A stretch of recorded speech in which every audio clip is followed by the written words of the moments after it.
Dua gadis bernama Adinda Alivia usia 17 tahun dan putriku Aulia Azara usia 16 tahun menjadi korban tabrak lari sebuah mobil berwarna hitam. Peristiwa itu terjadi saat mereka mengendarai sepeda motor di Jalan Raya Puputan, Jalan Tantula Renon, Denpasar, Senin 13 Juni.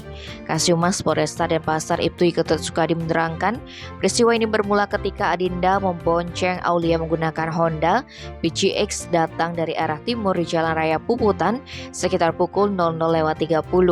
Saat itu ada mobil warna hitam melintas dari arah utara ke selatan dari Jalan Tantular. Setibanya di tempat kejadian perkara, mobil tersebut hendak berbelok ke arah barat. Namun nyelonong begitu saja tanpa memperhatikan situasi atau kendaraan lainnya.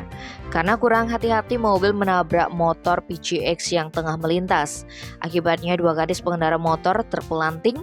Mirisnya mobil hitam itu malah langsung kabur. Beruntung warga yang berada di sekitar kejadian membantu dengan memanggil ambulans BPBD Kota Denpasar.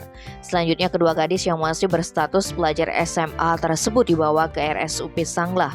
Kini Satlantas Polresta Denpasar masih mengidentifikasi identitas pengendara dari plat kendaraan bernomor B2296 TRA yang terlepas saat kejadian yang berhasil diamankan. Tim Bali Express melaporkan.